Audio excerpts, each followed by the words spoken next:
guys, on se retrouve pour le chapitre 157 et donc la dernière fois on a quitté Negan avec la tête d'Alpha dans les mains, donc on se demandait ce qu'il allait faire avec et on a enfin la réponse. Alors sur la couverture on voit donc deux personnes, on voit Alpha en haut avec une mare de sang derrière et on voit Rick en bas avec des personnages derrière qui ont peur, donc on a Alpha qui évidemment n'est plus là, donc ce qui pourrait être le rouge qui pourrait représenter la vengeance, le sang, etc. Et en bas, on a Rick qui est énervé et on se demande pourquoi, parce qu'en fait, même Alexandria, enfin, je pense que ce sont des habitants d'Alexandria qui ont l'air d'avoir peur de lui. Je sais pas s'il y a un conflit entre eux ou quoi, ça a l'air assez bizarre. Donc, au début du chapitre, il se passe pas grand chose, ça fait une semaine qu'il ne s'est rien passé depuis que Michonne et Aaron ont dépassé la frontière. Rappelons que la frontière, il ne faut absolument pas la passer, sinon les chuchoteurs ils coupent des têtes. Tout simplement, ils ont tendance à se venger et à vouloir attaquer. Donc, on avait Aaron qui était en très mauvais point, donc on ne sait pas encore s'il a survécu ou non. Donc depuis, pas de nouvelles, et donc on a l'équipe de Dwight, Dwight qui est chargé quand même de surveiller et de voir plus tard attaquer les chuchoteurs. Et on voit Negan qui arrive comme ça, tout sourire, avec un sac sur l'épaule et qui fait Salut, je viens en paix !» Donc normal, enfin le mec il est parti de sa cellule, il a tué Brandon, tout va bien. Et les mecs qui revient comme ça, donc en plus Dwight qui le déteste, lui il veut le faire tuer. Et donc Negan qui dit qu'il revient en paix, etc., qu'il n'y a pas de souci. Et qui dit à Dwight que de toute façon... Alors il lui demande déjà dans un premier temps s'il a pris soin de Lucille. Lucille qui est évidemment très importante pour lui. Justement, je vous renvoie à ma vidéo sur His Negan numéro 4. Voilà, c'est quand même important de savoir ça.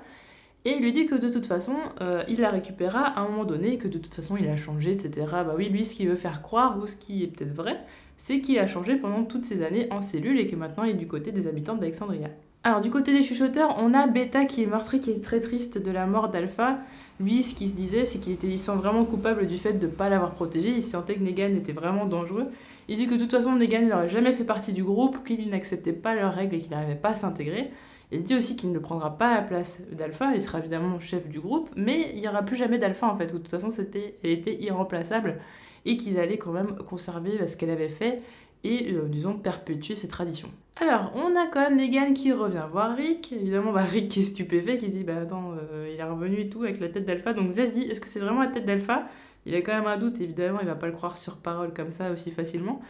Et donc Negan lui dit que de toute façon il peut avoir confiance en lui parce que ça a été un prisonnier modèle et qu'il a tué Brandon parce que lui il voulait faire une guerre entre Alexandria et les chuchoteurs et qu'en fait lui il l'a tué tout simplement pour l'en empêcher. Alors Rick il lui dit comme ça, lui fait oui, enfin c'est pas ce que t'as fait en décapitant Alpha, enfin je veux dire t'as pas provoqué une guerre, il fait mais non. Non, ils pensent que de toute façon je suis quelqu'un qui qui était tout seul, un solitaire.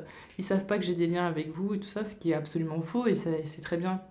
Ils savent très bien qu'il vient d'Alexandria, puisqu'il lui a dit qu'il les connaissait très bien et que justement être avec ce groupe, ça pourrait leur donner justement un atout pour pouvoir tuer les différentes communautés. Negan lui dit quand même que s'il avait voulu prendre sa revanche, ça aurait été une occasion en or, et du coup qu'il l'a pas fait. Et assez étonnamment, Et étonnamment, Rick lui donne quand même une seconde chance, mais à plusieurs conditions. La première, c'est qu'il devra vivre seul en dehors d'Alexandria. Il aura des armes uniquement pour se défendre. Il n'aura le droit ni de l'idée, ni de rassembler un groupe. On lui donnera un avant-poste. Il n'aura des vivres que s'il contribue vraiment au bien-être de la communauté. S'il ne fait rien, il n'aura rien du tout. Il sera surveillé tout le temps. Et le petit truc en plus, c'est qu'il devrait toujours être en première ligne lors des batailles. Negan lui dit où est-ce que je signe? C'est bon, je suis d'accord. Lui, il n'hésite pas une seule seconde, il est content.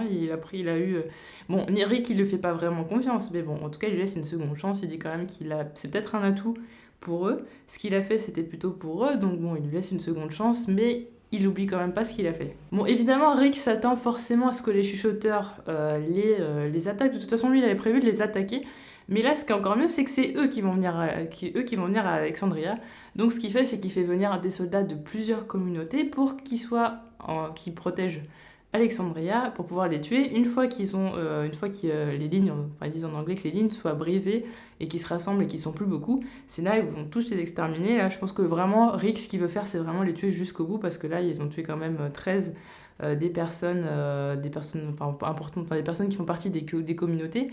De façon complètement idiote et gratuite. Donc ce qu'il veut quand même, c'est de se venger et détruire ces gens qui sont quand même très très dangereux, qui arrivent à se mêler aux zombies. Donc c'est quand même, il fait quand même très attention. Bon, il dit quand même à Dwight qu'il fait pas confiance à Negan et qu'il va devoir le surveiller, vu que c'est lui au final qui le connaît mieux que quiconque, qui connaît tous ses vices, donc il sait s'il prépare un mauvais coup, et lui dit par contre s'il a le moindre doute, il le bute, comme ça c'est clair. Alors du côté de la colline, on a Maggie qui donne beaucoup de soldats justement pour l'opération de Rick, elle pense qu'il a raison et que ça peut se finir en une fois, sauf qu'on sait qu'il y a quand même 6 chapitres sur la guerre avec les chuchoteurs, donc ça va vraiment pas se finir en une fois et ça risque justement de déraper. À voir la suite. Alors pendant que tout le monde se met d'accord sur le plan, on voit Negan quand même de loin qui est comme ça là contre la porte, qui regarde ce qui se passe. Il participe pas aux décisions, ou du moins pas encore. Je pense quand même que par la suite il sera vraiment important vu qu'il sait comment est fait le camp des chuchoteurs, comment justement ils agissent de façon détaillée. Pour l'instant, Dwight le surveille de loin et il sait qu'il n'a pas confiance et préfère quand même l'avoir sous les yeux plutôt que dans la nature. Du côté du royaume, par contre, ça complote. On a un homme qui est en train de remettre en question le leadership de Michonne. Il faut dire qu'elle a brisé le cœur d'Ézéchiel et qu'en plus elle les a abandonnés, donc il se demande vraiment si c'est une bonne idée. Apparemment, il va y avoir quand même un renversement de leadership, donc j'espère qu'il va rien arriver à Michonne. Alors Eugène, quant à lui, donne l'emplacement de son groupe, le groupe d'Alexandria, à Stéphanie. Stéphanie, rappelons-le, c'est la personne avec qui il communique par la radio depuis beaucoup de chapitres. Je pense qu'elle aura un impact très important par la suite. Pour l'instant, on ne sait pas encore vraiment à quel point le groupe avec lequel elle est important. Et deuxièmement, est-ce que c'est un groupe qui va être méchant ou pas, va vouloir peut-être piquer tout ce qu'ils ont. On ne sait pas encore, mais ça va être développé, je pense, encore un peu loin, mais ça va être très important pour la suite. Donc c'est pour ça que je lis attentivement à chaque fois ce qui se passe entre Eugène et Stéphanie. Ça peut être très intéressant. Alors, Andrea dit à Rick de rassurer tout le monde, parce que justement tout le monde est un petit peu stressé ou autre sur ce qui va se passer, donc elle lui demande de rassurer tout le monde. Ce qu'il fait, il rassemble tout le monde, comme il le fait assez souvent, pour leur dire, écoutez, tout va bien se passer, le plan il est rodé, en plus on a Negan qui connaît tout, voilà, tout va bien, donc il n'y a pas de problème. Alors du coup, le groupe de Dwight se met en position justement par rapport au plan qui avait été... tout le monde s'était mis d'accord sur le plan. On a Gabriel, lui, qui est chargé d'être un peu le sniper d'Alexandria. Donc lui doit se mettre en hauteur près d'Alexandria et de surveiller la venue de tout le monde. Sauf que, gros problème, la végétation a pris le pas sur les bâtiments. C'est-à-dire qu'en fait, ils n'ont rien nettoyé. Ils ont rien... justement, la végétation a vraiment pris le pas sur tout. Ce qui fait qu'on ne voit absolument rien. On voit juste les toits et le haut des arbres. Ce qui fait un gros problème parce que sachant que c'est un sniper, il est censé quand même avoir un minimum de visibilité. Ils n'ont pas pensé à ça. Et il n'a même pas le temps de descendre pour prévenir Rick qui ne voyait rien, qu'il voit qu'il y a un groupe de zombies et peut-être de chuchoteurs qui arrivent droit sur Alexandria au même moment où Rick est en train de parler et de rassurer tout le monde. Donc là, c'est gros suspense pour le prochain chapitre. Donc ce qu'on peut se dire, c'est que les chuchoteurs arrivent là, évidemment là où Dwight n'est pas, et donc du coup, il n'y a que Gabriel qui a pu les voir. Est-ce qu'il aura le temps de prévenir tout le monde pour pouvoir les rassembler et autres? Je ne pense pas, je pense que ça va tourner un peu au massacre. Malheureusement, je pense que le groupe entier n'y est pas de chuchoteurs et donc ce serait peut-être une première vague avant d'arriver de faire un piège. Je pense que ça va être une hécatombe honnêtement. De toute façon, il y a 6 chapitres, ce qui fait penser quand même que ça va être très long. Ça peut très bien être un siège ou autre. Ça aurait pu être un siège s'il n'y avait pas les soldats de Dwight qui étaient dehors. Je pense que ça va être très long. Je pense que le premier truc va être un échec parce qu'ils sont vraiment trop sûrs d'eux. Rick est vraiment trop sûr de lui, donc je pense que le premier truc ça va être un échec et ça va être une hécatombe. Peut-être qu'ils vont pas réussir à rentrer à Alexandria, mais peut-être que tout le groupe de Dwight va mourir ou je ne sais quoi.